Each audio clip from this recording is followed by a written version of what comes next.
Estar aqui com vocês para apresentar justamente biorefinarias descentralizadas e autônomas, um modelo de economia circular verde e digital. Na realidade, esse é um trabalho do nosso grupo de pesquisa, o Ginscop, e dentro desse grupo de pesquisa nós temos a participação de outros professores. Eu sou o professor Jorge Otávio Trierweiler, tem a professora Luciane Ferreira Trierweiler e o professor Marcelo Farenzeno. Então, esse é um trabalho oriundo das orientações desses grupos de professores aí. Então, vamos lá. Antes de mais nada, é interessante nós apresentarmos o nosso grupo de pesquisa, o Ginscop. O Ginscop, ele tem uma característica que é a pesquisa e o desenvolvimento de tecnologias visando transformar em realidade. Nosso símbolo, ele é composto por duas partes. Uma parte superior do nosso símbolo representam as plantas reais, num fundo verde, levando em consideração a nossa característica, a nossa preocupação com relação ao meio ambiente.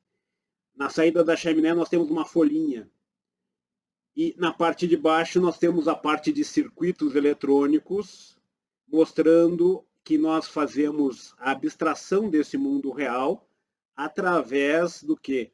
De modelos matemáticos, através do desenvolvimento de sistemas de controle. Então, essa parte azul representa toda a parte de sistemas de controle, modelagem matemática e tudo mais. Mas é importante que os dois mundos se retroalimentem.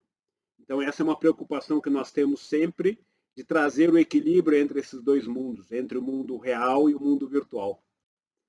Então, é importante que haja essa integração entre esses dois mundos. Nós fazemos, desde a época em que o professor Argimiro estava aqui, nós fazemos o que hoje é moda, gêmeos digitais. Então, o nosso símbolo captura essa característica de gêmeos digitais desde aquela época de 1997. Bom, conceito de biorefinarias. Antes de mais nada, é importante nós estabelecermos esse conceito. Refinaria de petróleo, nós já estamos acostumados, é a parte de combustíveis a partir do petróleo, energia e produtos de maior valor agregado, e produtos químicos, então, de maior valor agregado. Isso é o que faz uma refinaria. A biorefinaria, o ponto de partida é o que? É a biomassa e resíduos. A parte de resíduos é extremamente importante quando nós trabalhamos com biorefinarias. E o nosso objetivo é também produzir combustíveis e produtos de maior valor agregado. Mas a matéria-prima de partida é a biomassa e resíduos agrícolas. E industriais também. A gente pode ver a biorefinaria como sendo uma espécie de ponte. De um lado nós temos biomassa e rejeitos agrícolas, rejeitos industriais. Nós temos um vale separando esse mundo do mundo em que nós temos produtos com maior valor agregado, plásticos, combustíveis, química fina, fármacos. E a biorefinaria é essa ponte que vai fazer com que esse lado de cá, que muitas vezes pode ser vista como sendo um problema, que é resíduo, transformando isso e agregando valor em termos de produto. Então, a biorefinaria é justamente essa ponte que vai trazer o lado de cá para o lado de lá. Mas quando a gente fala em biorefinarias, existe uma quantidade enorme de possíveis processos e produtos que podem ser gerados. Eu não vou entrar em detalhe nesse diagrama, mas se nós olharmos aqui, nós temos vários possíveis processos, desde os processos fermentativos, a uma plataforma térmica. E aí eu vou detalhar um pouco mais para vocês a visão que nós temos e não tanto essa quantidade enorme de possibilidades. Um ponto-chave é que nós podemos trabalhar, quando nós trabalhamos com biorefinarias, nós podemos trabalhar com resíduos. E o resíduo tem uma grande vantagem. Ele tem grande quantidade, ele tem baixo custo, quando não tem custo de deposição e de rejeito. E uma outra característica que os resíduos têm é relativo à baixa massa específica. Isso leva a elevados custos de transporte. E a carga de produção, ela é meio que contínua nos processos. Então, isso é um ponto importante e essa é uma fonte que está fortemente atrelada ao conceito de biorrefinarias que nós vamos desenvolver aqui com vocês.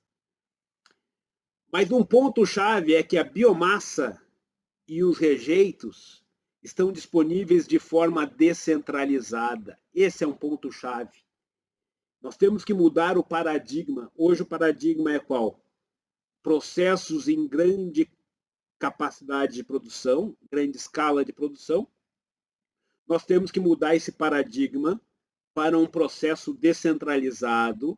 Por quê? Porque a biomassa e os rejeitos industriais e agrícolas e os rejeitos de uma forma geral estão disponíveis de forma descentralizada.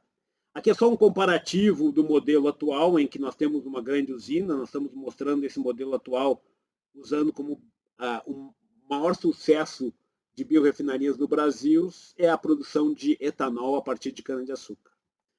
E no entorno de uma unidade e de uma usina, nós temos só monocultura de cana-de-açúcar.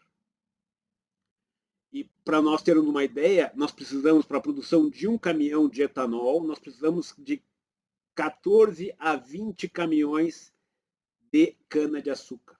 Então, nós temos no entorno da unidade de elevado de grande porte, nós temos apenas a monocultura.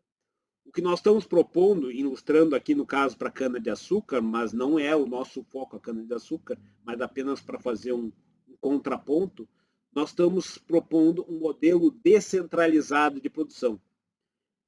Naquele modelo centralizado se fala em 210 mil litros por dia. Aqui nós estamos falando de 1.000 litros por dia, numa escala bem menor de produção. Em que a unidade produtiva está perto da onde se produz a biomassa ou o resíduo. E só se transporta daí o produto a ser encaminhado a uma outra escala de produção. Então, você pode ter uma outra escala de produção em que você transporta apenas um produto semi-acabado, semi-finalizado ou até finalizado, dependendo do que seja. E um dos pontos-chave da nossa proposta é a parte de acompanhamento remoto. Então, aqui nós temos unidades autônomas, fortemente automatizadas, as quais são monitoradas por uma central. Essa central ela é responsável por acompanhar em torno de 20, 30, 40 unidades autônomas dessas. E é também responsável por fazer toda a logística de transporte, caso ela seja necessário. E a central também é responsável pelo fornecimento de mão de obra especializada, consultoria e insumos necessários para operar a unidade. Então, essa é a visão que nós estamos propondo. Aqui é um comparativo entre o modelo centralizado, em que o fluxo existe apenas numa direção, e pouco retorna para a propriedade. Pouco retorna na forma de adubos, na forma de alimentação animal, na forma de retorno para o campo onde a biomassa é produzida. E o modelo que nós estamos propondo, estamos seguindo, estamos desenvolvendo, é um modelo em que tu tens uma interação muito mais intensa entre o campo, a unidade produtiva e o retorno ao campo de uma forma muito mais eficiente e transportando apenas aquilo que vier a ser comercializado. Então, essa é a ideia desse modelo. Nós podemos apontar uma série de vantagens desse modelo, uma agregação de valor, uma diversificação de produtos, uma diminuição de dependência, porque, por exemplo, quem produz cana, ele tem que ficar 5 anos com a cana produzindo para ter um retorno econômico. Aqui você tem uma maior liberdade em termos de produção, uma melhora da logística, uma melhor integração com o meio ambiente, um menor impacto ambiental, uma maior distribuição de renda através de distribuições de competência. Os desafios são quais? São inúmeros. O primeiro deles é o problema da mão de obra qualificada. Aqui a questão da mão de obra qualificada ela está na central. Então a solução desse problema da mão de obra qualificada está na central. Certo? Então, você tem aqui a mão de obra qualificada, o que produzir, quais biomassas utilizar e assim por diante. Certo? Então, não sei se vocês estão me ouvindo, estão com algum problema de audição aqui? Não, Jorge, está tudo bem. Eu acho que algumas pessoas devem estar com problema local. Tá, então tá, tranquilo. Então, como comercializar e especificar os produtos, qual a escala de produção e assim por diante. Então, nós vamos ver isso. Isso é o foco das nossas pesquisas em si. Nós vamos começar com a plataforma de pirólise rápida, que é uma plataforma termoquímica, certo? Depois nós vamos passar para uma plataforma fermentativa. Quando a gente fala em plataforma termoquímica, nós temos o quê? A pirólise, como sendo um processo, a gaseificação e a combustão. A ideia da pirólise é quebrar as moléculas na ausência do oxigênio. Então, você faz um tratamento térmico, como nós vamos ver em seguida. Esse tratamento térmico, numa atmosfera inerte, faz com que moléculas maiores se quebrem em moléculas menores. Então, aqui nós temos as plataformas termoquímicas, em que a combustão ela não se encaixa, por quê? Ela exige uma escala de produção significativa. Então, ela cai fora. A gaseificação seria uma alternativa, mas a gaseificação seria uma alternativa para a produção de energia elétrica ou combustível, máquina para movimentar equipamentos numa escala menor. Nós focamos na pirólise rápida. E aí nós podemos justamente obter produtos de maior valor agregado. Então, o que é a pirólise? Nós vamos pegar a biomassa ou o resíduo, o rejeito industrial, passamos por um processo de aquecimento numa faixa de 400, 600 graus, um aquecimento rápido, numa atmosfera inerte. Então, o ponto-chave é a atmosfera inerte. Nessa atmosfera inerte, nós vamos quebrar moléculas maiores em moléculas menores. E os produtos, então, são dois conjuntos de produtos. Um é o biochar. O biochar tem características muito interessantes sob o ponto de vista de retorno ao solo, em termos de qualidade para melhoria do solo. E temos também uma fração líquida. Essa fração líquida é o que nós chamamos de bioóleo, onde existem moléculas de valor agregado.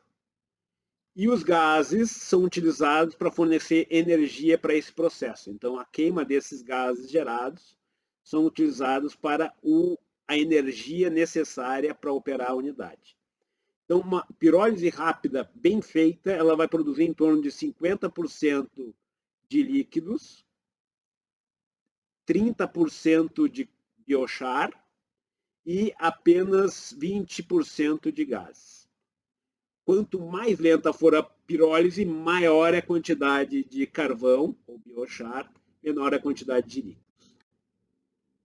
Então, aqui nós temos um comparativo do tempo. O tempo de residência, à medida que nós diminuímos o tempo de residência, aumenta a fração de líquido, como nós vemos aqui, a fração de líquido orgânico, água, carvão e gás. O gás é a parte que fornece energia, o carvão é o biochar e a corrente líquida é o que nós queremos no caso específico. Então, as pesquisas que nós realizamos aqui no Genscope, vou mostrar para vocês que é na parte de casca de arroz. Então, nós temos resultados bem interessantes envolvendo a casca de arroz. E por que nós trabalhamos com a casca de arroz? A casca de arroz ela é beneficiada no Rio Grande do Sul, tem uma produção enorme no Rio Grande do Sul. O Rio Grande do Sul é um dos principais produtores de arroz no Brasil. A colheita do arroz é sazonal, mas o beneficiamento praticamente ao longo do ano inteiro. Então, nós temos a produção, o beneficiamento, o descasque do arroz ao longo do ano inteiro. Certo? Então, isso é importante porque você não tem uma produção enorme num determinado momento, mas você tem uma produção continuada de casca de arroz. E o que é feito com essa casca de arroz? Ela é usada em grandes propriedades, em grandes engenhos para a produção de energia elétrica, na forma de queima. Na maior parte dos engenhos, ela é utilizada na secagem e cerca de 50% da casca de arroz não tem utilização direta ou não tem utilização nobre. Ela é utilizada ou em camas de aviários ou é simplesmente distribuída porque ela tem baixa utilização justamente por uma questão de logística e um problema ambiental. Então, o objetivo aqui é nesse 50% dessa casca de arroz que é produzida de forma descentralizada, se dá uma destinação que é a destinação de pirólise rápida. Vou aproveitar e vou mostrar a unidade que nós construímos no nosso grupo de pesquisa. Ela é uma unidade baseada em leito fluidizado. Então, nós temos a primeira etapa é com leito fluidizado. Nessa unidade, nós fazemos os estudos da viabilidade e a característica dos produtos que a pirólise rápida vai nos dar. Então, nós determinamos as condições operacionais, temperatura, tempo de residência e coisas do gênero para qualquer biomassa que nós venhamos a trabalhar. Então, é uma unidade para fazer testes iniciais, uma unidade laboratorial, e foi totalmente desenvolvida no nosso grupo de pesquisa. O reator é de leito fluidizado, então o leito é fluidizado no nosso reator. Aqui está a unidade, depois do aquecimento rápido, tem um ciclone para bater os particulados e depois vai para o sistema de condensação. Então, vou mostrar para vocês mais a unidade. Aqui vocês estão vendo a unidade, estão vendo que nós fazemos as nossas soluções. Aqui tem o nosso alimentador, feito com uma garrafa PET, inclusive. E nós fazemos os protótipos e depois aprimoramos os protótipos. Esse é o protótipo do alimentador. Essa é uma unidade que trabalha continuamente. Então, nós alimentamos biomassa de forma contínua e produzimos continuamente o bioóleo. Aqui vocês também veem o sistema de ciclone, na parte inicial de projeto do sistema de ciclone. Então, tem um sistema de ciclone aqui, o abatimento dos particulados. E depois vocês vão ver aqui no próximo vídeo, na próxima slide, a parte de condensação. Então, é feita a condensação no sistema, e essa condensação, então, ela é onde nós produzimos o bioóleo. E, por fim, o último estágio, aqui vocês veem o precipitador eletrostático, que nós desenvolvemos no nosso grupo, e vocês veem quando ele liga a fumaça, que é os gases que ainda não condensaram, condensam, diminuindo a emissão gasosa em si. Então, é um precipitador eletrostático que também nós fizemos no nosso grupo. A unidade é totalmente automatizada, mas o que interessa para vocês aqui é quais são os produtos e a produção desses produtos. O próximo slide vai mostrar isso claramente. Por exemplo, nós temos produtos que podem ser utilizados em medicamentos, com maior valor agregado, e produtos que são usados como aromatizantes. Hoje nós estamos estudando no nosso grupo o que vale a pena produzir, o que vale a pena produzir em termos de valor econômico a partir da pirólise rápida. Certo? Então, tem uma gama de produtos que nós temos que agora estudar o mercado desses produtos e a sua utilização propriamente dita. Ela pode ser uma utilização direta ou indireta. Um outro estudo que nós fizemos é relativo a folhas de eucalipto. A produção de eucalipto é uma parte extremamente importante no Brasil. E se nós olharmos aqui no Rio Grande do Sul, o eucalipto, a produção de eucalipto é significativa. Então, nós fizemos um estudo para ver o que nós podemos fazer com o eucalipto. E aqui tem os produtos do eucalipto, que além daqueles produtos que foram apresentados em uma menor quantidade, o eucalipto nos dá também no bioóleo limoneno e eucaliptol. Então, são produtos adicionais. E quando a gente fala de eucalipto, aqui nós estamos falando de um outro tipo de processo, que é o process truck. É um processo móvel que vai aonde é feita a colheita do eucalipto. Então, se nós olharmos aqui, a colheita do eucalipto ela é feita, que são as plantações de eucalipto no estado do Rio Grande do Sul, e a colheita é feita sempre em um lugar diferente. E quer dizer que o processo não pode ficar no local, ele tem que se deslocar com a colheita do eucalipto. E aqui, então, é a ideia. Normalmente, quando você colhe o eucalipto, você tira a casca do eucalipto, tira os galhos, tira as folhas e só transporta o tronco. Somente o tronco é transportado. Os galhos, as folhas ficam no solo. Os galhos e as folhas fazem a cobertura vegetal. A nossa proposta aqui é, através do Process Truck, é transformar esses galhos em bioóleo e uma melhor cobertura vegetal. O que ficaria no campo seria apenas o biochar. Somente o biochar é o que sai e que fica no campo. Então, o biochar fica no campo e o bioóleo é transportado, agregando valor, melhorando a cobertura vegetal. Essa é uma abordagem que usa o que a gente chama de Process Truck, ou seja, um processo móvel indo aonde a biomassa se encontra. Então, são duas modalidades de processos que a solução descentralizada de produção monitorada por central pode fazer e funcionar adequadamente. Além disso, nós também fizemos algumas pesquisas relativas à utilização de catalisadores. Só para vocês terem uma ideia, nós podemos ter o catalisador colocado tanto dentro do reator, que é in situ, quanto no ambiente externo, que é o ex situ. Quando a gente trabalha com catalisadores, um dos catalisadores muito utilizados é a parte de zeólitas. E para obter a zeólita, uma matéria-prima importante é a sílica amorfa, que pode vir justamente da casca de arroz. Porque justamente a casca de arroz operada e processada a uma temperatura abaixo de 800 graus, ela se mantém amorfa e pode ser utilizada para a confecção de catalisadores à base de zeólita. E com esses catalisadores à base de zeólita, os nossos resultados mostram uma produção significativa de compostos aromáticos, como benzeno, tolueno, paraxileno, ortoxileno e outros compostos aromáticos. E aqui vocês veem o resultado do processamento do bioóleo passando pelo catalisador, e à medida que o catalisador vai envelhecendo, vai precisar ser regenerado, nós vemos que a corrente aquosa, que é essa aqui de baixo, ela começa a ter compostos mais oxigenados e mostrando um, digamos, sujamento dessa corrente. Então, aqui são vários ciclos do catalisador, e aí aqui está a produção ao longo desses ciclos, desses compostos aromáticos, no caso.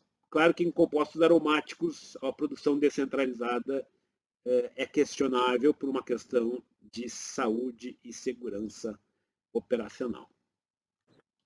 Bom, se vocês quiserem saber mais sobre o processo de pirólise rápida, no nosso site tem a defesa do Lucas Raimundo. Ele apresenta no nosso site, na defesa da qualificação dele, o processo de pirólise rápida detalhado, e aí vocês lá vão obter mais informações a respeito. Mas vamos a um outro processo que nós trabalhamos também bastante, é o aquecimento com micro-ondas. Eu vou passar um pouquinho mais rápido aqui. O aquecimento com micro-ondas, ele tem uma vantagem que ele aquece a biomassa de forma mais homogênea, e à medida que a biomassa ela é acrescida, ela aumenta a capacidade de absorção do micro-ondas. Então, ela aproveita mais a energia do micro-ondas à medida que aquece a biomassa. Então, nós também já fizemos estudos com aquecimento com micro-ondas, e aí nós trabalhamos também com microalgas, as microalgas sendo utilizadas aqui para a produção de bioóleo. O bioóleo, a partir de microalgas com aquecimento com micro-ondas, deu resultados bastante promissores. Isso foi objeto da tese de doutorado da Fernanda Borges.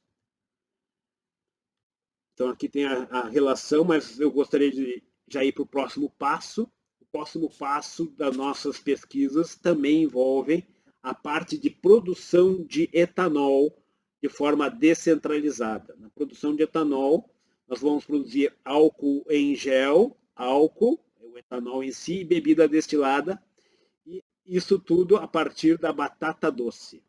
Por que nós escolhemos a batata doce? Foi feito um estudo econômico inicial no trabalho da mestranda Maziero. Essa aluna ela fez um estudo onde verificou o que poderia ser utilizado no estado do Rio Grande do Sul e que fosse economicamente viável em termos de produção de etanol. E ela estudou a cana, a mandioca, a batata doce e o sorgo. E desses aqui, a batata doce foi a ganhadora no estado do Rio Grande do Sul. E por que ela foi a ganhadora? Porque nós temos uma elevada produção por hectare, um potencial de produção de batata doce por hectare da ordem de 40 a 60 toneladas por hectare. Também temos cultivares desenvolvidos pela Embrapa Clima Temperado, que também acabou selecionando um conjunto de batatas doces adequadas para o nosso clima. Outras vantagens que a batata doce oferece: ela cresce em solos pobres, ela resiste à seca, possui uma alta taxa de multiplicação, no caso de produtividade, baixa incidência de doenças e pragas, e um ciclo curto de crescimento, de 4 a 6 meses. Além disso, a batata doce, se nós olharmos, é um alimento funcional. Então, tem 10 razões aqui para se comer batata doce. Ela é um alimento que é considerado alimento funcional. Ela melhora características da pele, é um alimento completo, prolonga a vida, previne anemia e assim por diante. Então, batata doce é um alimento completo e importante. Vamos adiante, então. No processo, por que nós escolhemos a batata doce? Pela sua elevada produtividade. Um pré-processamento eficiente é importante, uma vez que tem que se fazer a quebra. O que se produz na batata doce, a fonte é o amido tem que ser quebrado. E essa quebra do amido é importante porque daí você produz aqui o etanol. Então, a produção do etanol passa pela conversão do amido, inicialmente. Bom, o objetivo aqui é unidades de pequeno porte, descentralizadas, numa escala de produção de 1.000 litros dia, certo? Essa unidade, então, aproveita as culturas regionais, locais, no caso, é a questão da batata doce. Aqui, para vocês terem uma ideia do rendimento e a quantidade necessária para a produção de 1.000 litros de etanol dia, quando você tem a concentração de amido. Se a concentração de amido for 20%, você tem esse custo de produção. Quanto maior for a concentração de amido, você tem um menor custo de produção. Então, aqui tem uma ideia da capacidade e da relação da produção de etanol frente à concentração de amido. Aqui tem mais um comparativo interessante, de acordo com a produtividade no solo de diferentes cultivares aqui do Rio Grande do Sul. Então, aqui nós temos uma área necessária para a produção. Então, isso é factível, então, em propriedades de em torno de 70 a 100 hectares, você consegue produzir o etanol em torno de 1.000 litros dia. Então, essa é a ideia. Nesse estudo aqui foi feita uma avaliação econômica e de consumo de energia. Maiores detalhes vocês encontram na tese da Schweinberger. E aqui também tem a avaliação econômica em si dos custos envolvendo batata doce. E nós também desenvolvemos uma bebida destilada que tem um maior valor agregado. E também agora estamos produzindo álcool gel a partir do etanol de batata doce. Isso tudo dá um maior retorno econômico do que simplesmente etanol. Isso é estudado também na tese de doutorado da Carol Weber. Se vocês quiserem saber mais sobre a batata doce e a sua utilização e a sua aplicação e o conceito mais amplo de biorrefinarias de batata doce, eu sugiro que vocês deem uma olhada nessa defesa de qualificação e lá vocês vão ter maiores detalhes. Ela está disponível no nosso site. Eu estou passando rápido porque eu quero ir para outra parte da apresentação, que é a parte envolvendo a automação em si. Mas antes de chegarmos lá, existe uma outra plataforma importante de biorrefinarias, que é a parte de microalgas. Nós pensamos nas microalgas como biorremediação. Tu tens um efluente líquido e queres melhorar a qualidade desse efluente líquido e aproveitar os nutrientes desse efluente líquido. Então, a microalgas, o que ela vai fazer? Ela vai pegar o CO2, a água, sol para fotossíntese e os nutrientes desse efluente líquido, que seria um problema ambiental. Ele serve de nutrientes para o crescimento das microalgas. E como eu mostrei rapidamente para vocês na parte de microondas, a pirólise rápida de microalgas gera um bioóleo de altíssima qualidade. Então a ideia é você usar a microalgas para fazer a biorremediação de um efluente líquido, isso tudo de forma descentralizada, e essa microalga, ela é pirolizada. E se nós pararmos para pensar que o petróleo ele é originário fortemente das microalgas e precisou bilhões de anos para ser produzido, nós fazemos esse processo em questões de segundos no processo de pirólise rápida, e aí você agrega valor a esse e resolve um problema de efluente em si, certo? Mas quando nós pensamos em unidades automatizadas e, mais do que isso, unidades autônomas, uma parte extremamente importante é a parte de sensores de baixo custo. Além dos sensores de temperatura, pressão, vazão, a parte extremamente importante são sensores que estejam associados a acompanhar a qualidade do produto. E, nesse sentido, tem os sensores ópticos, baseados em espectroscopia de infravermelho e Raman, e mais do que isso, baseado em fluorescência. A partir de espectros complexos, nós desenvolvemos no nosso grupo sensores customizados.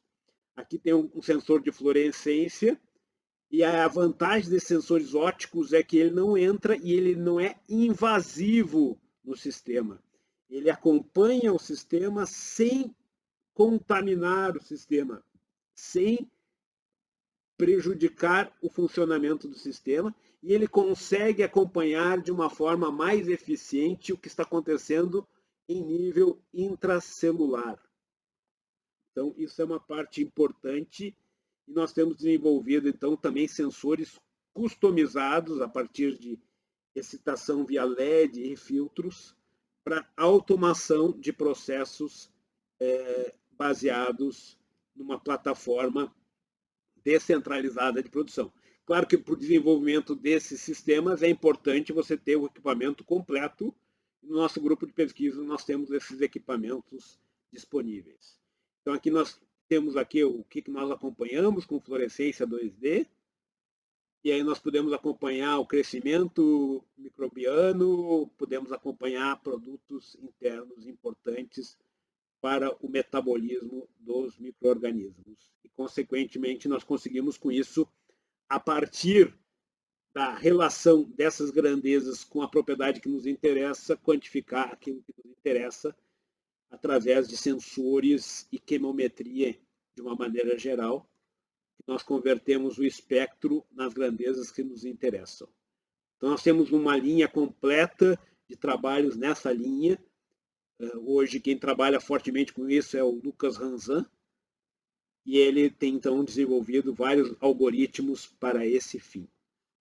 Mas agora, Eu vou aproveitar os minutos que me restam para discutir com vocês os sistemas autônomos e automatizados. E aonde nós pensamos em ir com esses sistemas autônomos e automatizados. Mas antes disso é importante a gente recordar o que é um sistema autônomo. E quando a gente fala hoje em sistemas autônomos, a gente fala em carros autônomos.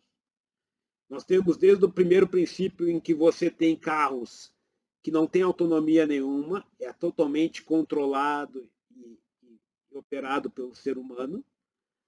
Há carros com certo nível de automação, carros automáticos, controle automático de velocidade, controle automático em linha reta em estradas. Então você começa a ter veículos cada vez mais autônomos. No próximo estágio você tem veículos que não só operam e automaticamente andam em linha reta de forma autônoma, mas veículos que começam a se comunicar com outros veículos e começam também já a levar em consideração estradas e caminhos não retos e não caminhos bem delimitados como uma estrada. Até sistemas em que o motorista praticamente fica sentado acompanhando o sistema, mas a direção praticamente é feita de forma autônoma, mas o motorista ainda está lá e em momentos específicos o sistema pode retornar para o motorista a atuação e a condução do veículo. Até um momento quinto de sistemas autônomos em que o motorista é totalmente desnecessário e o sistema faz tudo de forma autônoma. Ou seja, a pessoa pode estar no banco de trás. Como é que fica essa história de sistemas autônomos para a indústria? A indústria nós também podemos analisar em 5 níveis. O primeiro dos níveis é sem automação nenhuma. No primeiro nível nós temos o controle regulatório funcionando e o operador mandando set points para o controle regulatório. No segundo nível já tem uma camada supervisória com RTO. No terceiro nível nós temos uma certa assessoramento, diagnóstico e manutenção preditiva feita pelo sistema, mas quem faz o fechamento e a tomação dessas ações preditivas e de análise diagnóstico é o operador. No quarto nível, algumas características do sistema são feitas de forma automática pelo sistema, ou de forma autônoma pelo sistema, e o operador fica só com as situações mais críticas, certo? E, por fim, a unidade totalmente autônoma, que é aquela que seria a unidade onde o sistema faria tudo e o operador não entraria, certo? Mas, quando a gente fala de sistemas autônomos, é importante nós projetarmos isso em 3 eixos. E quais são esses 3 eixos? Nós temos um eixo que é associado à manutenção de equipamentos e sensores. Então, esse é um eixo onde nós dividimos em 5 níveis também. Nós temos um eixo que nós estamos chamando aqui de sistemas e algoritmos de controle, modelagem e simulação. Então, nós temos aqui esse eixo também dividido em 5 níveis. Sendo que o quinto nível é o totalmente autônomo e o nível 0 é sem automação ou sem autonomia nenhuma. E o terceiro eixo importante para nós aqui é um eixo associado à gestão, planejamento, programação, logística, que é uma dimensão mais econômica do processo. E se nós olharmos o primeiro estágio de todos esses níveis, passa por um estágio inicial, que é a visualização, que é a chegada aos dados, que é através de dashboards. Então, nós temos isso no caso de acompanhamento de equipamentos, no caso de controle, seria as malhas regulatórias e um sistema PIMS para acompanhar os dados históricos de processo. E termos de gestão, nós temos os KPIs, que são os dashboards, que mostram a eficiência operacional do sistema segundo métricas de eficiência operacional, que são os KPIs. Quando nós vamos para o segundo nível, nós pegamos essa informação, que é obtida através da análise. Nós agora vamos para o segundo estágio, que é um estágio de diagnóstico. A partir da detecção de algum problema, nós começamos a saber e determinar a origem desse problema. Isso é feito através do diagnóstico. E na terceira etapa, e o terceiro nível, uma vez feito o diagnóstico, sabendo a causa do problema, do mau funcionamento, nós partimos para o terceiro nível, que é a proposição de soluções. E nessa proposição de soluções, nós então vamos ingressar no quarto nível. Então, antes de mais nada, é importante ver, para chegar até o terceiro nível, nós vamos ter o quê?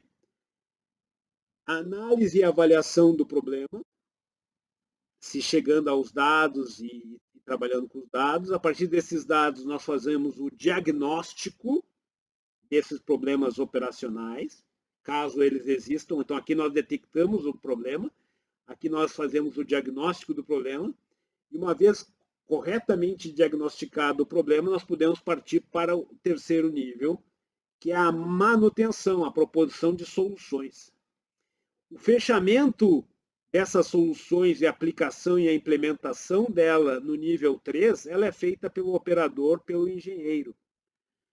A ideia, quando nós vamos para o nível 4, é fazer essa automação e de forma mais autônoma de parte dessa implementação. Então, aqui nós temos, nesse fechamento, nós temos essas características de melhoria operacional e operacional. Nós temos aqui o quê? A utilização de um sistema, e um sistema especialista, ou um sistema baseado em inteligência artificial, que a gente está chamando de OpBot. O ponto importante é que inteligência artificial e técnicas avançadas de aprendizado de máquina, inteligência artificial, podem ser usadas em cada um desses níveis, a partir do nível 1, do nível 2, do nível 2 para o nível 3, e também para esse fechamento aqui do sistema e facilitando a implementação do sistema em termos de controle. Certo? O quinto nível não é algo que nós estamos seguindo, porque nós acreditamos que ainda é necessário ter o operador, mas o quinto nível seria sem o operador e o fechamento sendo feito pura e simplesmente pelo OpBot, ou seja, pelo sistema inteligente que substituiria o operador. E seria um sistema totalmente autônomo, certo? Então, nós temos desenvolvido tecnologias nessas 3, 4 áreas aqui. E nesse desenvolvimento dessa tecnologia é importante ter em mente o casamento adequado entre inteligência artificial, que envolve redes neurais, que são coisas que estão bem na moda, sistemas especialistas, KPIs, otimização, dashboards, com uma base de modelos fenomenológicos, baseados em... Não tem por que você aprender a partir dos dados, coisa que você sabe há séculos. As leis da física, da termodinâmica, reatores, toda a parte cinética que você já conhece, não tem por que você reaprender. Tentar ajustar a partir de dados de planta. E nessa parte, uma parte muito importante são os estimadores de estado, que permite, então, você unir esses dois mundos de uma forma eficiente. Somente através da correta fecundação entre esses dois mundos, nós teremos, então, a possibilidade de ter um gêmeo digital adequado. Então, essa é a ideia.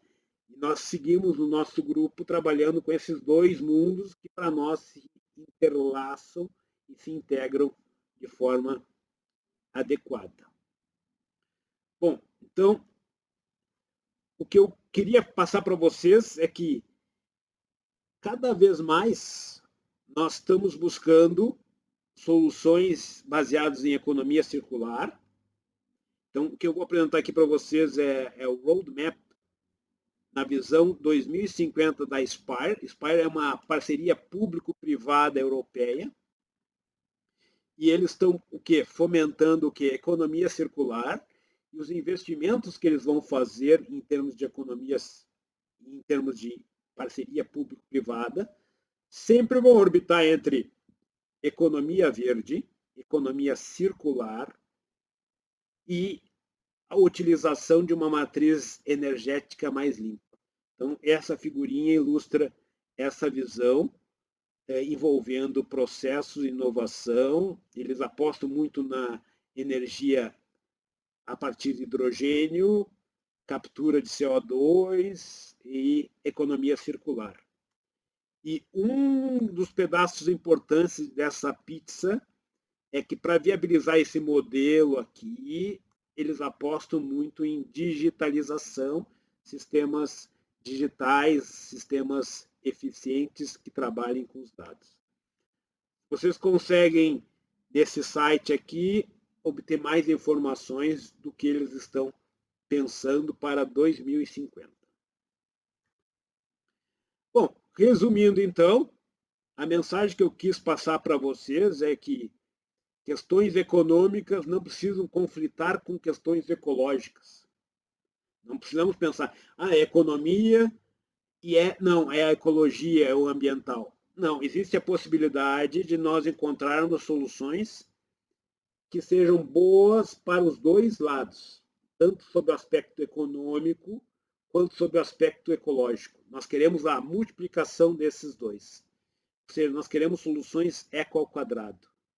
E biorefinarias descentralizadas é uma solução eco ao quadrado, porque elas fazem uso dessa sinergia entre o aspecto econômico e o ecológico. Esse trabalho só pôde ser desenvolvido, só está sendo desenvolvido porque por trás dele existem pesquisadores, estudantes, alunos de mestrado e doutorado. Aqui estão alguns deles. Essa é a foto do nosso grupo na nossa última confraternização. O Raimundo é esse aqui, o cara da pirólise. A Carol é a parte de etanol. Tem mais um grupo de pirólise aqui que eu vou mostrar para vocês. Aqui também é pirólise. Então, o grupo está espalhado aqui com sensores. Então, vamos ver o grupo específico de pirólise e biorefinarias, que a gente chama de biomicro. Esse grupo, o grupo inicial foi com a professora, hoje professora Fernanda e professora Juliana. Ambas estão na FURG, junto com o Cassiano. Então, esses três estão na FURG, em Santo Antônio da Patrulha, são professores lá.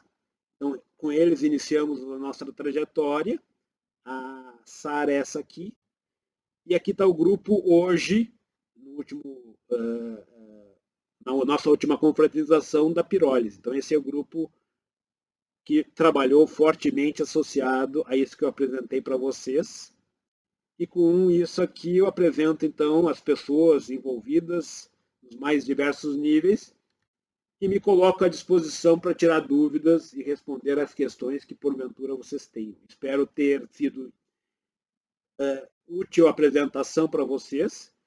E, antes de mais nada, antes de eu passar a palavra, eu gostaria de mostrar o site do nosso grupo de pesquisa. E no site do nosso grupo de pesquisa tem a parte de vídeos aqui. O site, ele é justamente, eu já vou passar para vocês o site, sendo o nosso site do Giscope, na parte de biorefinarias descentralizadas. Então, nós vamos aqui, nós temos vários vídeos relativos à pirólise rápida. E os vídeos que eu mencionei para vocês estão todos eles aqui, que vão sendo carregados à medida que vocês lá vão encontrar mais coisas a respeito, certo? Então, aqueles vídeos que eu mencionei estão no nosso site, que é www.urgs.br/Ginscope. Então, lá vocês encontram os nossos vídeos. E com isso, então, eu termino a apresentação, me colocando à disposição de vocês para perguntas. Jorge, muito obrigado pela apresentação. Eu não sei se vocês estão me ouvindo bem, eu nem vou ativar a câmera para poder não ter problema de internet e que vocês consigam me ouvir bem. Estão me ouvindo bem? Estamos ouvindo, Maurício. Estamos ouvindo. Perfeito. Então, eu queria pedir aos presentes que encaminhem pelo chat perguntas e comentários. Jorge, eu quero agradecer muito já pela apresentação e já vários comentários elogiando a sua apresentação. Você sabe que nesses seminários de controle que temos tido, assim, a gente tem tido trabalhos assim sobre apresentações sobre veículos autônomos, depois aplicações também para a indústria de óleo e gás, né? Veículos autônomos foi o Raul Senna, lá de Toulouse, depois o Johannes, da NTNU, apresentou aplicações para a indústria do óleo e gás, e hoje, né, com essa vocação do Brasil, né, para a indústria agro, a sua apresentação assim, sobre biorefinaria, desde os exemplos, né, que você deu, até mesmo a questão da automação e digitalização. Então, assim, muito pertinente, muito importante. Eu queria passar para ouvir então, os comentários e perguntas da nossa audiência aí, dos presentes. Então, eu peço que vocês se inscrevam, por gentileza, no chat. Eu tinha tido uma pergunta ao longo da apresentação do William Costa e Silva. Não sei se o William quer fazer a pergunta agora. O William está presente ainda?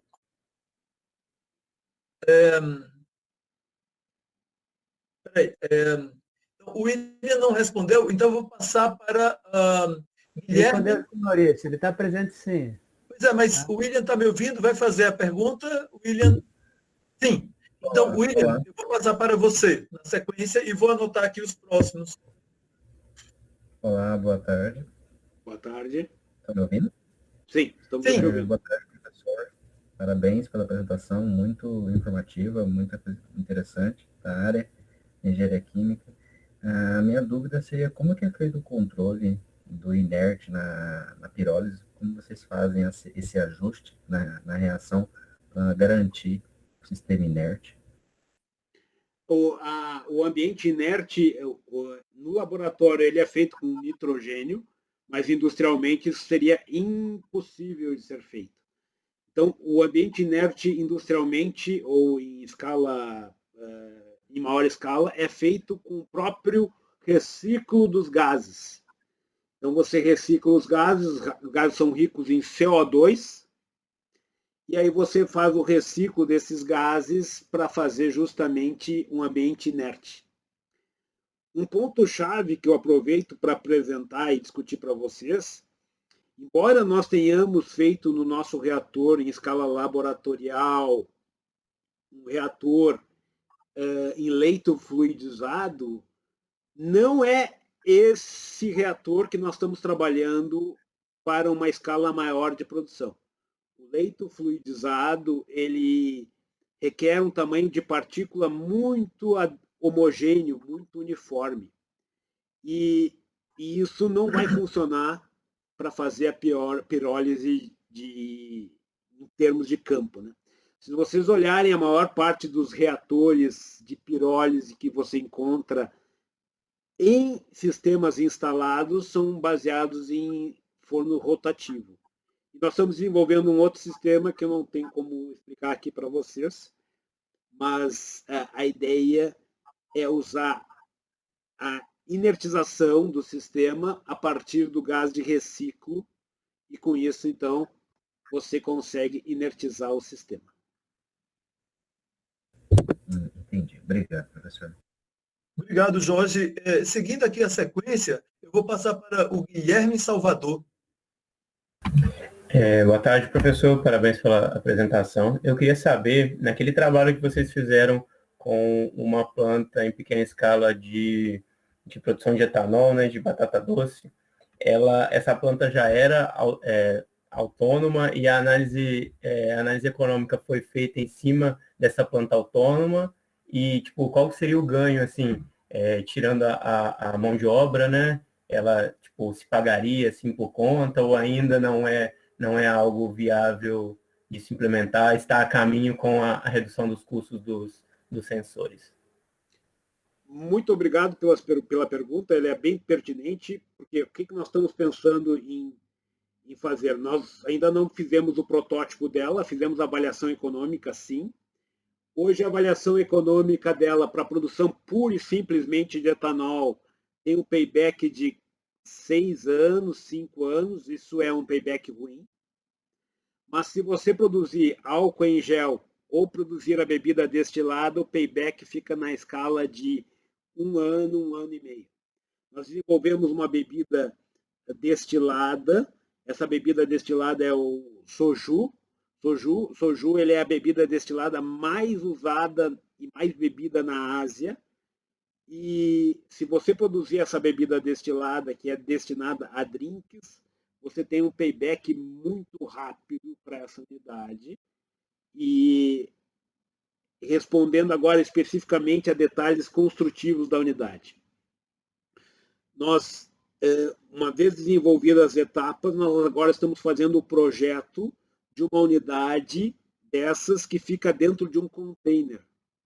Por que nós estamos trabalhando com as dimensões de um container? Porque a ideia é construir a unidade num parque fabril e levar a unidade pronta para ser instalada e localizada aonde a biomassa se encontra.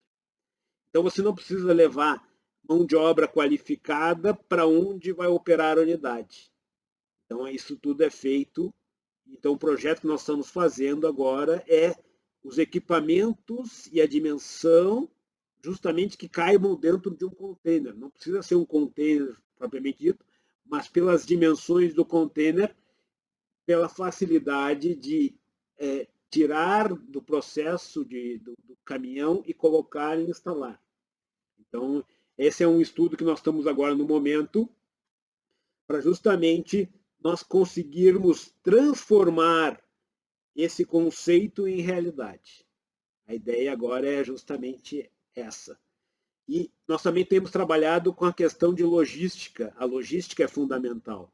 Então, nós estamos otimizando a logística para justamente aproveitarmos melhor essa produção de etanol. Mas um ponto importante, quando a gente produz batata doce, a ideia é você pegar as batatas doces mais bonitas, aquelas que forem mais bonitas, você leva elas e comercializa e vende elas in natura. E as que estiverem apodrecendo ou tiverem quebradas no processo de colheita, danificadas ou que tiverem sido levadas para comercialização e não tiverem sido comercializadas, você pode entregar batatas doces fresquinhas e recolher as podres.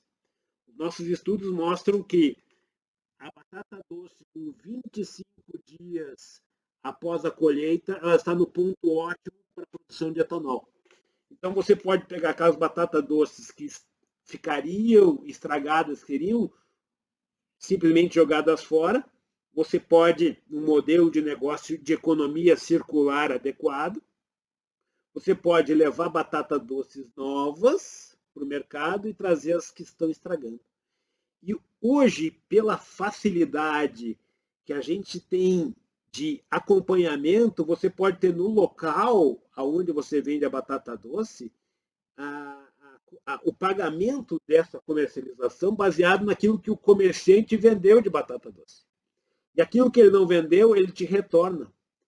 E tu pode acompanhar por uma questão de pesagem ou mesmo de uma câmara com reconhecimento adequado, você pode verificar com que taxa está sendo comercializada aquela batata doce no mercado, e a central já fica sabendo que está precisando encaminhar batata doce para um determinado local e já faz a otimização de forma autônoma do encaminhamento dessa batata doce para o mercado.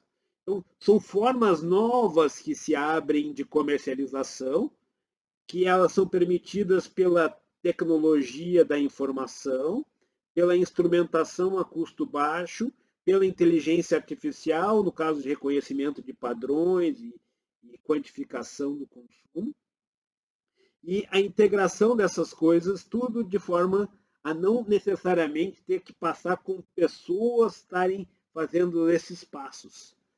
Você pode automatizar isso chegando no nível 4, em que simplesmente você facilita esse acesso, diminuindo os desperdícios, e nesse transporte até o mercado, você pode encher o tanque da sua picapezinha, da sua caminhonete, com etanol produzido daquelas batatas doces que seriam podres, que se apodreceriam e que não seriam utilizadas.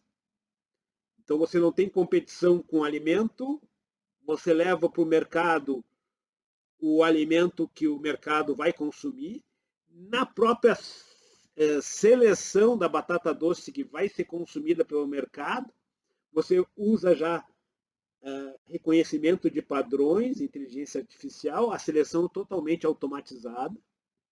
Então, tudo isso é o que nós estamos desenvolvendo e projetando num container. Não sei se eu respondi a sua pergunta. Respondeu sim, obrigado, professor. Obrigado, Guilherme, e obrigado, Jorge.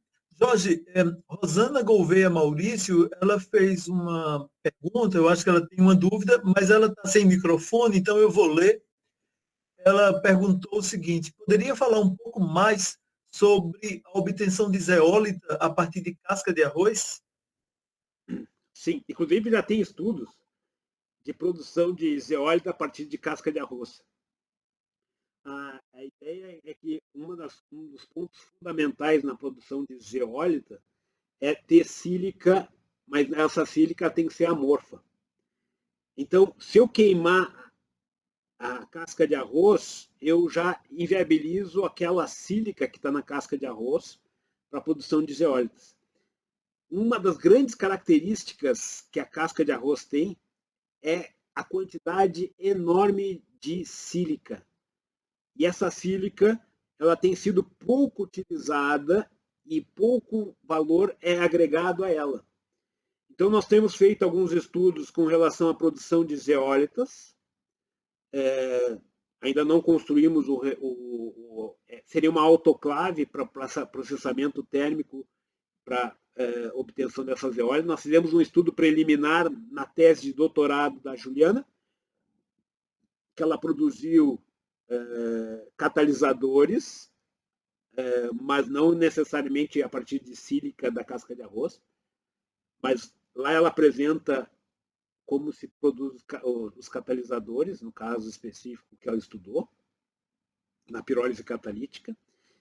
E o ponto-chave é que, pelo fato da pirólise trabalhar com temperaturas até 600 graus, em torno de 600 graus, a sílica que sai dali é uma sílica que está no biochar. Essa sílica é uma sílica de qualidade adequada para a produção de zeólitas. Isso é algo que nós vamos desenvolver ainda, para, a partir dessa sílica, trabalhar justamente com a obtenção do catalisador a partir dessa sílica em si, ou, no caso, obter a zeólita em si. O ponto-chave nessa história toda é que a casca de arroz ela tem potencial também para fazer supercapacitores. Então, esse biochar, ele pode ser uma matriz importante para agregação de valores, inclusive com características de nanotecnologia. Isso tudo precisa ser estudado e aprimorado, mas alguns estudos preliminares com outros grupos, nossos parceiros, eles já usaram, inclusive, na confecção de eletrodos para justamente células de combustível e coisas do gênero. Então tem um potencial muito grande na casca de arroz que é subutilizado. Muito obrigado, Jorge. A Rosana agradeceu, né, e eu acredito que a Rosana pode até depois entrar em maiores contatos, não é, Rosana? Eu posso até ajudar nesse... A Rosana trabalha conosco lá na Escola de Química. Eu vou passar agora a pergunta para o professor da Unicamp, Flávio Vasconcelos. Boa tarde, professor Jorge. Boa tarde a todos. A minha pergunta está um pouco relacionada à parte de instrumentação. Foi dito durante a apresentação, né, inclusive não posso deixar de também pontuar aqui, parabéns pela apresentação, muito ampla, e eu ressalto aqui o prazer que eu sinto em assistir apresentações como essa, quando a gente consegue ver uma integração tão forte entre a parte experimental e a parte teórica, né? Então, trabalhos como esses são impressionantes e merecem todo o louvor, né, necessário. Bom, então, voltando aqui à minha pergunta, que está relacionada à instrumentação, esses novos sensores que foi colocado na apresentação de que eram sensores customizados. Então, professor Jorge, eu gostaria de que o senhor compartilhasse com a gente um pouco sobre a sua experiência com relação ao processo de patenteamento desses sensores e como, se você já tem algum tipo de sucesso com relação a transformar esses sensores, que são muito interessantes na pesquisa, mas que tenham se transformado em algum produto, de fato, comercializado por alguma empresa, em conjunto com a universidade. Qual é a sua experiência com relação a isso? Obrigado pela pergunta, ela é bem pertinente, porque esses sensores ópticos, principalmente, eles têm um potencial de mercado enorme. Normalmente, você pega, por exemplo, nós temos uma experiência muito grande, ou razoável, pelo menos, em sensores baseados em fluorescência. Nós temos trabalhos em que, por exemplo, nós acompanhamos desde o teor de enxofre no diesel até o envelhecimento de cachaças. Então, o envelhecimento de cachaça, você pode acompanhar o envelhecimento e a concentração de polifenólicos, tudo isso usando esse tipo de sensor. Normalmente, pela nossa experiência, nós chegamos a... Então, nós temos algoritmos publicados, esse é o trabalho do Lucas Ranzan, em que nós selecionamos um conjunto de pares de fluorescência, excitação e emissão. Então, na realidade, aquele espectro completo da fluorescência 2D, na realidade, ele não precisa ser utilizado na totalidade, porque normalmente a informação está em alguns trechos desse espectro. Então, você, com poucos espectros, eu vou abrir aqui, com poucos espectros ou poucos pares, você consegue gerar sistemas customizados. Claro que para fazer o estudo inicial você precisa do sistema como um todo, mas para a versão em si, de baixo custo, você consegue, então, selecionando nesse comprimento, então tu tem a emissão e a excitação, são pares. A excitação ela é feita com LED, com comprimento adequado. E a seleção do par, desse comprimento, e a emissão é quando o meio excitado, com aquele comprimento, ele reemite. É como se fosse uma bolinha de tênis que você joga a escada para cima, escada acima. A excitação é essa bolinha sendo arremessada em degraus superiores. E na hora de retornar para um estado abaixo de energia, a bolinha vem quicando em degraus intermediários. Esse padrão de quicar em degraus, que é a emissão que o meio vai dar, esse padrão depende de cada tipo de molécula. E, tipicamente, nas nossas aplicações, normalmente, 3, 4 no máximo são necessários. E aí, então, você pode fazer a excitação com o laser adequado e a quantificação dessa emissão com filtros polaroides. E aí você quantifica isso.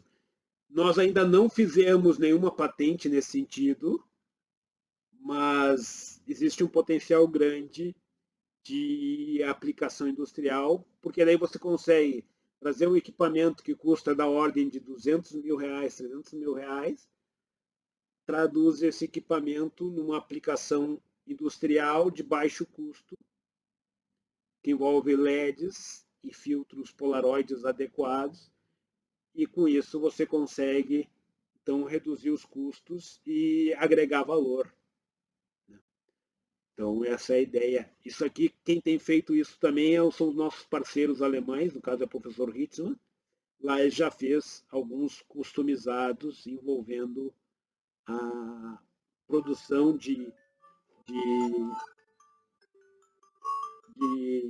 justamente de pão. Mas realmente tem um potencial para patentear e de aplicação. Nós já fizemos aplicações para o envelhecimento de cachaça, para detecção de enxofre em diesel. São 2 aplicações que nós fizemos recentemente. Não sei se eu respondi a sua pergunta. Excelente, professor. Parabéns pelo trabalho novamente. Bem, Flávio e Jorge, muito obrigado. Até o Flávio vai fazer uma apresentação para os seminários de controle em setembro, né, Flávio? Depois a gente vai divulgar, mas já agradeço aqui publicamente ao Flávio. É isso mesmo. Obrigado. Eu vou, na sequência, passar para o Gustavo Caldas. Oi, professor Jorge. Primeiramente, parabéns pela apresentação. Eu gostaria de fazer uma pergunta em relação a um tema que você abordou lá no início da apresentação, no slide 13 ou 14, sobre a descentralização e essa mudança de paradigma. Essa descentralização, ela ocorreria somente na cadeia, no fornecimento e não nas refinarias, correto?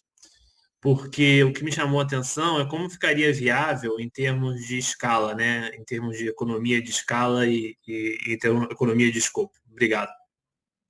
Ótima pergunta. Na realidade, o que a gente pensa é no modelo em diferentes níveis, né? Ela seria num modelo em que, por exemplo, nós estamos falando só para deixar claro, um potencial exemplo, certo? A pirólise rápida é um processo que pode ser usado para transformar algo que é um lixo, um problema ambiental, num algo com maior valor agregado. Então, você poderia localmente pirolizar o sistema, a parte sólida, que é o biochar, ficaria no local, e você poderia transportar o bioóleo para uma refinaria, por exemplo. E lá na refinaria ser processado junto com alguma outra corrente industrial. Então nós não estamos com um modelo totalmente descentralizado. Ela teria uma etapa descentralizada e, dependendo de níveis de beneficiamento e de comercialização, eu preciso ter uma mão de obra que certifique isso. Mesmo para o etanol. Se eu for comercializar o etanol para terceiros, eu preciso ter alguém que fique responsável tecnicamente por esse etanol. Então, existe um segundo nível, que pode estar associado à central ou não, pode estar não vinculado à central, a central pode estar no local, e essa refinaria clássica, digamos assim, pode pegar correntes desse petróleo. Por exemplo, o etanol, dando um outro exemplo. O etanol aqui no Rio Grande do Sul, a Braskem produz o plástico verde a partir de eteno, produzido a partir do etanol. Esse etanol pode ser perfeitamente produzido de forma descentralizada, usando essas unidades, e esse etanol, com essa pegada ecológica maior, imagina que eu estou trabalhando com uma estrutura fundiária diferente, em que eu tenho produtores de pequeno porte, associados entre si, que tem uma cultura de produção diferenciada. Esses agricultores, então, vão dar uma pegada ecológica e social à produção desse etanol.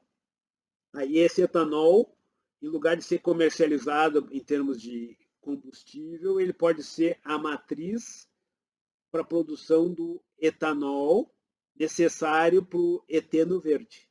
Então, daí essa etapa de adequação do produto para fins de produção de eteno verde poderia ficar perfeitamente no polo petroquímico.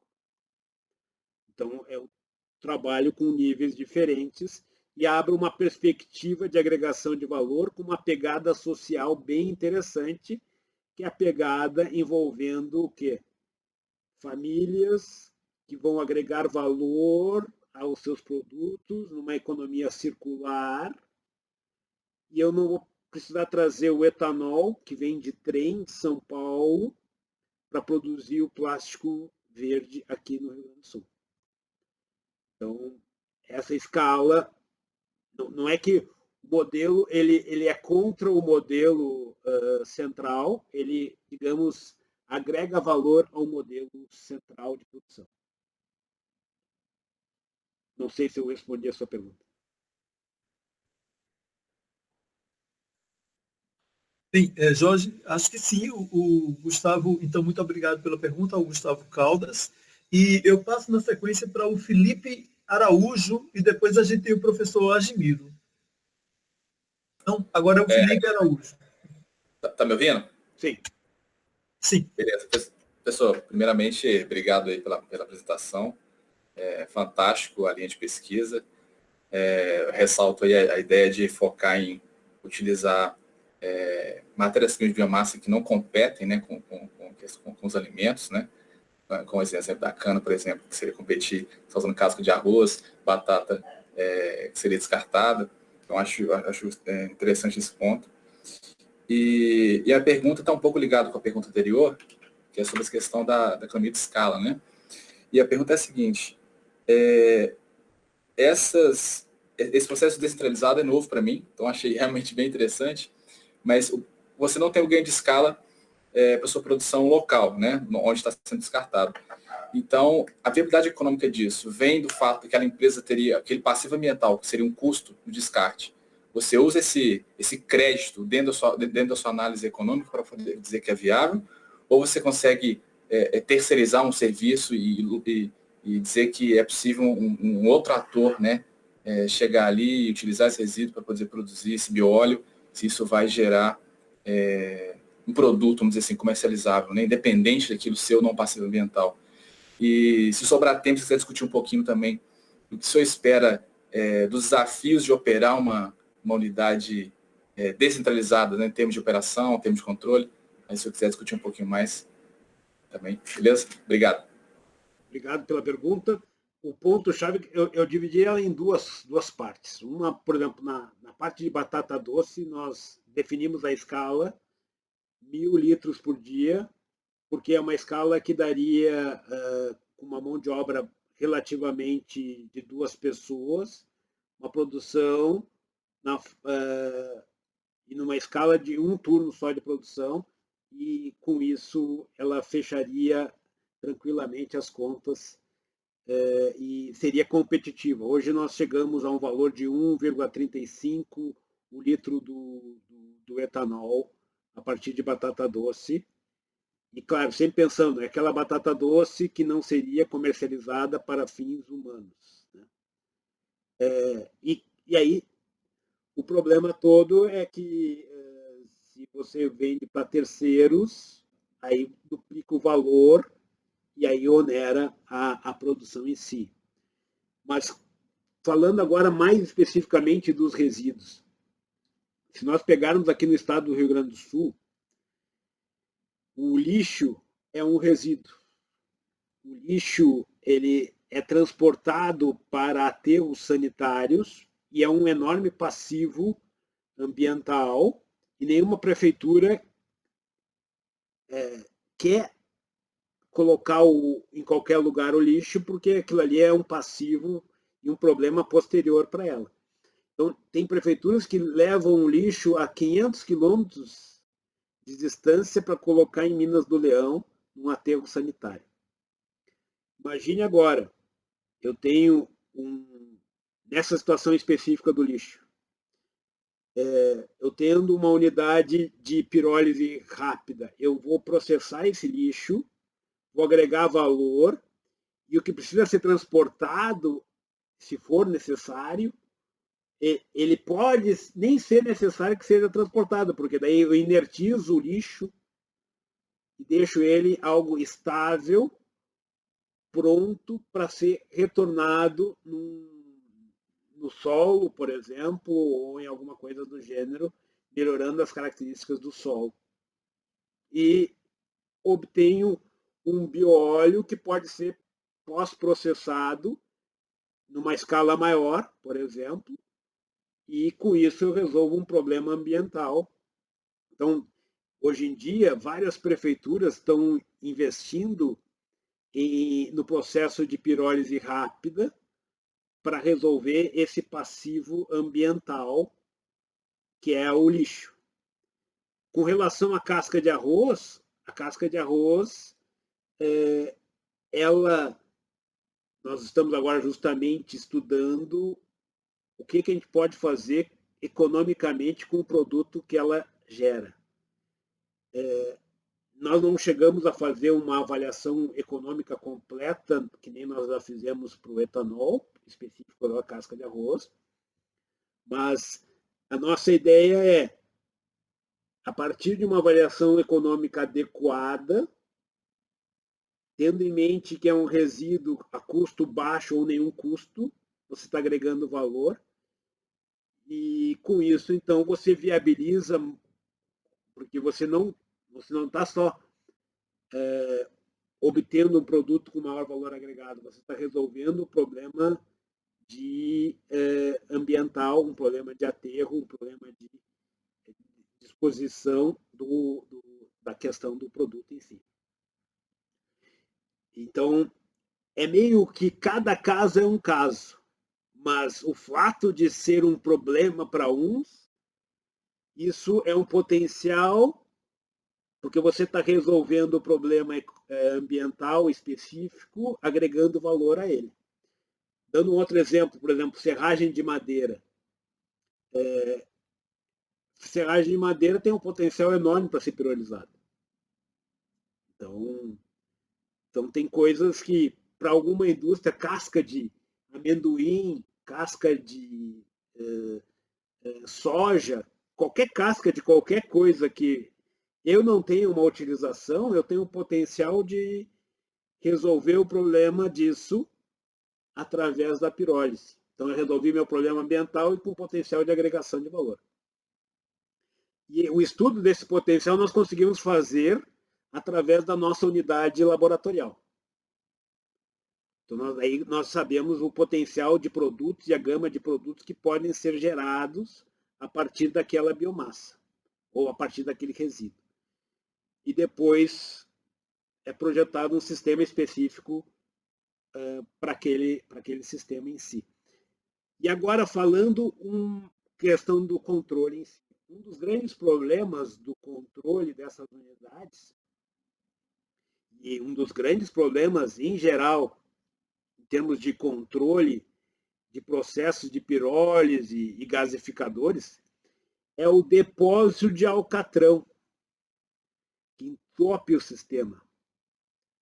E esse depósito de alcatrão, ele é catalisado pelos particulados. Então, se você remover eficientemente esses particulados, você já resolve parte desse problema. E a outra solução é uma outra solução que eu, infelizmente, não posso comentar aqui com vocês, que também agrega um potencial de você aumentar o tempo de campanha do sistema sem entupi-lo. Não sei se eu respondi a sua questão. Tá ótimo, professor. Muito obrigado pela resposta. Muito obrigado ao Felipe e ao Jorge. Eu vou passar agora para o professor Argimiro. Bom, boa tarde a todos. Jorge, foi excelente a tua apresentação, aí, principalmente vendo aí visões que você já tinha de muitos e muitos anos atrás, né, dessa questão da produção descentralizada, né, e cada vez se tornando mais próxima de uma realidade, né? Então, é bem interessante as várias pesquisas aí que estão sendo feitas, né? Tanto a nível experimental quanto a nível de automação, controle. Né? Muito boa a tua apresentação nesses aspectos, né? As perguntas que eu tinha é muito parecida com a última que do Felipe colocou, né?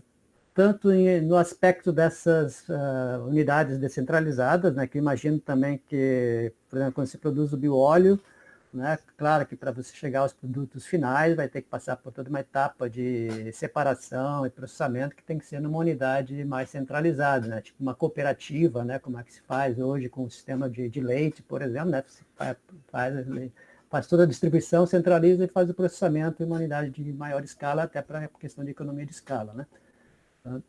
Então, nesse aspecto, nesses estudos que foi feito, eu não lembro o nome da orientada que fez, né, essa avaliação econômica, né, dos diversos matérias-primas para chegar nessas unidades descentralizadas, né, se esse estudo levou esses aspectos em conta na questão do custo de transporte, que é um custo bastante elevado nessas unidades descentralizadas, essa questão da economia de escala, né, levando uma unidade, uma cooperativa centralizada para fazer todo o processo de geração de produtos de maior valor, né, e no aspecto também de levar isso sem onerar o produtor, né, porque geralmente quando você joga isso para uma unidade centralizada, eles exploram o produtor, né, e botam os preços lá embaixo, como fazem hoje com o leite, por exemplo.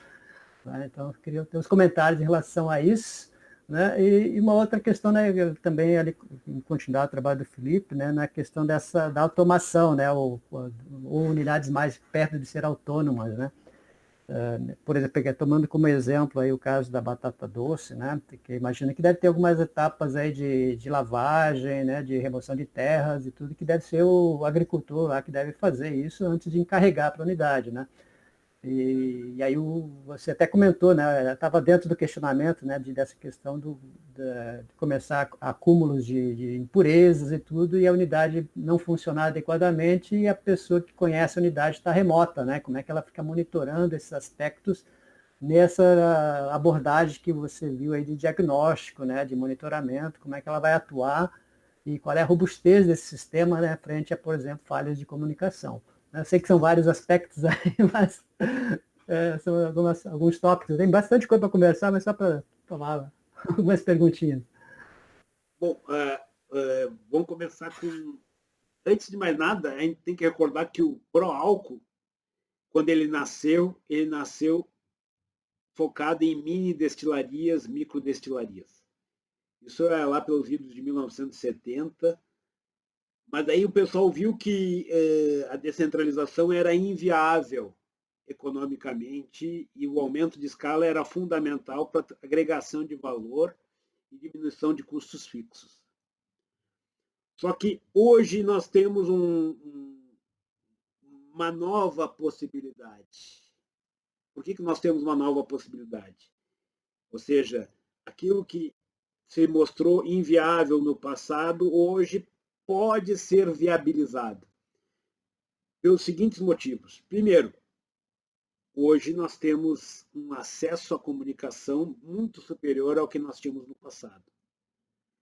Então, a central ela pode acompanhar os equipamentos remotamente, alertando que equipamentos vão entrar em falha, que é a auditoria, a análise, o diagnóstico e a manutenção, tudo isso pode ficar a cargo da central, esse acompanhamento.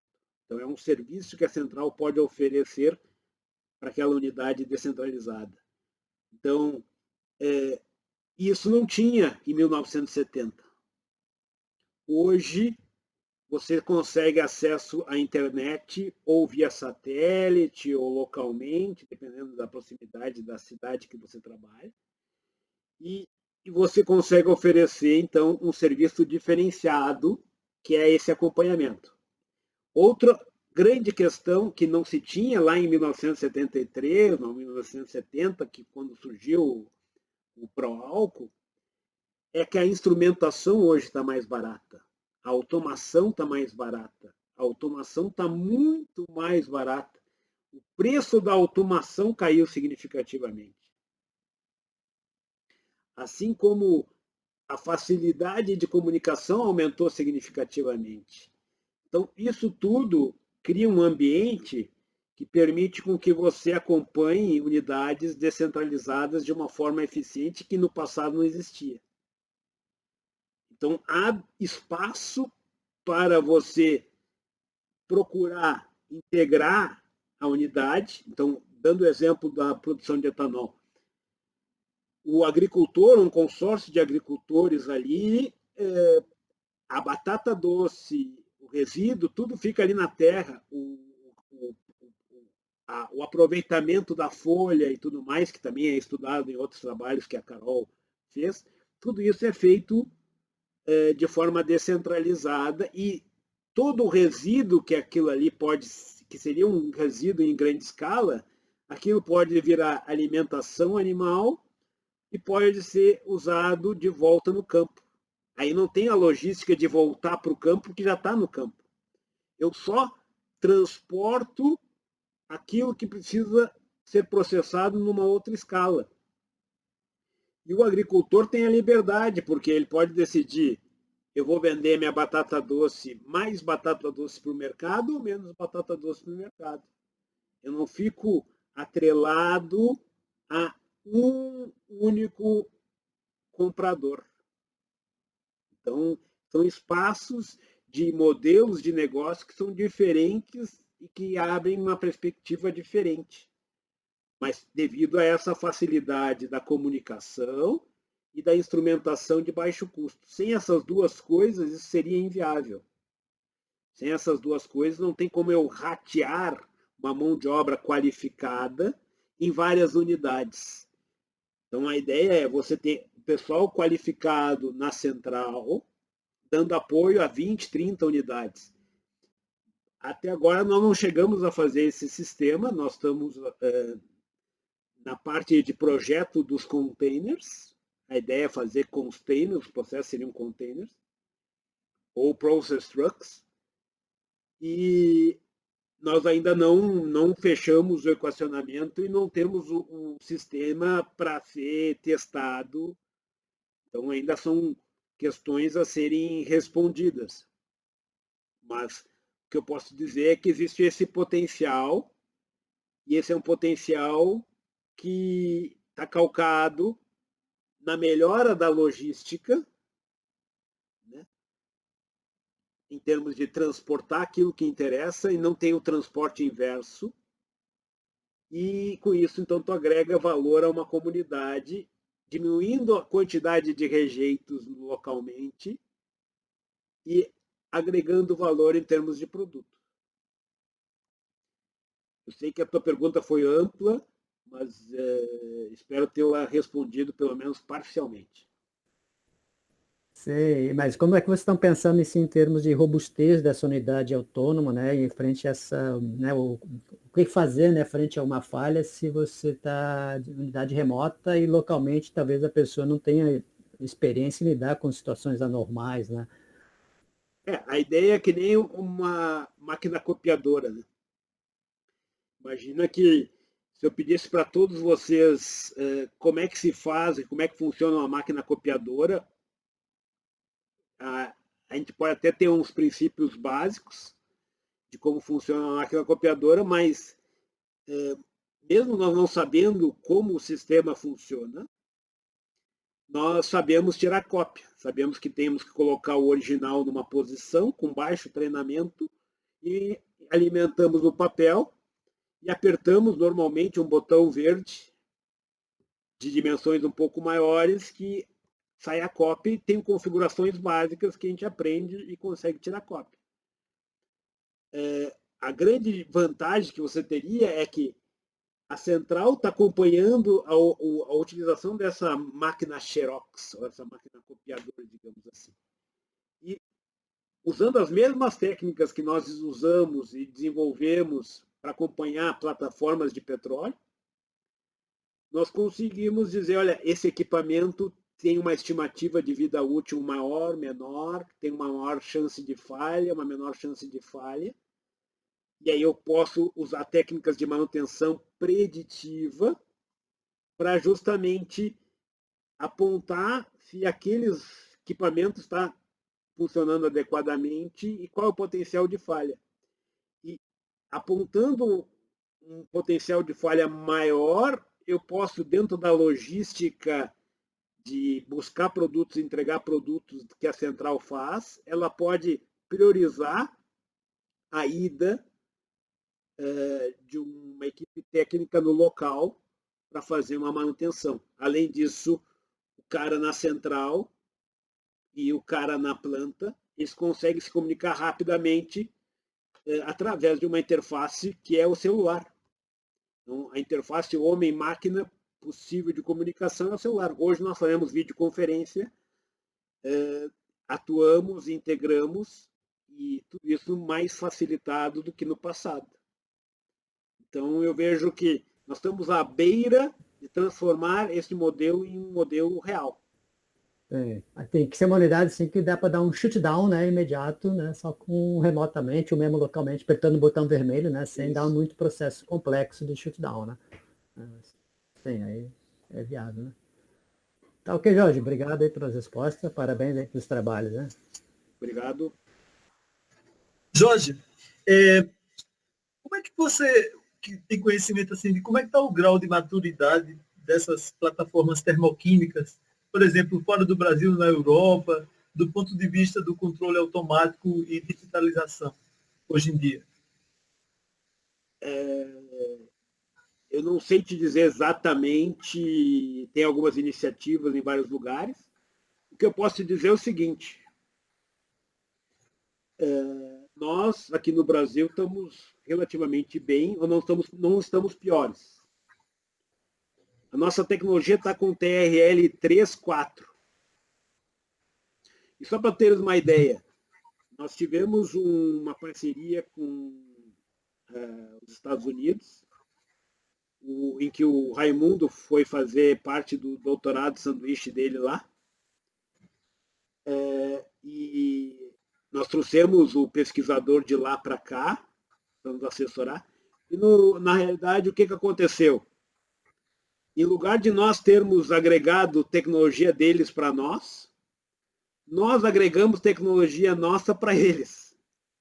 Na realidade, eles construíram lá uma unidade igual à nossa que nós tínhamos construído aqui. Essencialmente, em lugar de nós trazermos algo pronto de lá e agregar valor de lá para cá, eu diria que nós contribuímos mais daqui para lá do que de lá para cá. E também explicamos um efeito que existia, que se achava que o reciclo, aquele que é o reciclo dos gases, que agregava valor, a qualidade, alterando o reciclo, o Raimundo foi lá e mostrou para eles que se dava essencialmente através de um efeito térmico.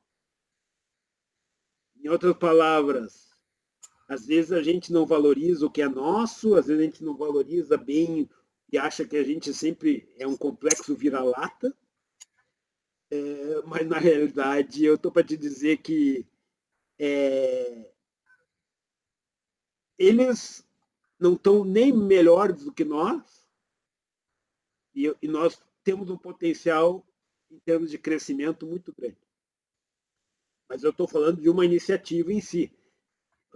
Em outros países, eu sei que na Alemanha tem em Karlsruhe o KIT, que tem unidades de porte maior, e aí é outro nível. Mas a gente está falando de níveis de investimento. O nosso nível de investimento é pífio. Vocês viram que a nossa tecnologia ela é baseada fortemente em usar produto importado. Vou mostrar aqui para vocês o produto importado que a gente usa, olha só. O produto importado que nós usamos foi uma latinha de cerveja para fazer o nosso precipitador eletrostático. Então vamos ver se aparece aqui. Ó o nosso precipitador eletrostático aqui. Ó. Foi uma latinha de cerveja importada. que baseado no desenvolvimento que nós fizemos, esse foi o material importado, a latinha de cerveja, e a gente tomou a cerveja, naturalmente, porque precisávamos do diâmetro adequado, e desenvolvemos o nosso protótipo aqui. Então, na realidade, claro, hoje, isso foi no desenvolvimento do protótipo, hoje é um tubo de aço inox e tudo mais, mas no desenvolvimento da proposta inicial, nós usamos esse material importado, que é uma cerveja alemã. Maravilha, então, Jorge. O nível olha... de desenvolvimento e o nível de investimento que nós temos, comparativamente. Pois é. De inventividade, né? Olha, como o pessoal está falando no chat, maravilha, excelente. Eu queria te dizer, Jorge, que eu fico até feliz, até do ponto de vista pessoal, né? Eu fico pensando, a gente teve uma pequena colaboração, por outro lado, bem importante também da coorientação, há uns 20 anos atrás, da Luciane, que virou professora e faz parte desse grupo, né? E na época sobre biosensores. E, é claro, o Admiro colaborou tanto com você. Então, assim, são muita possibilidade aí de a gente voltar a trabalhar junto.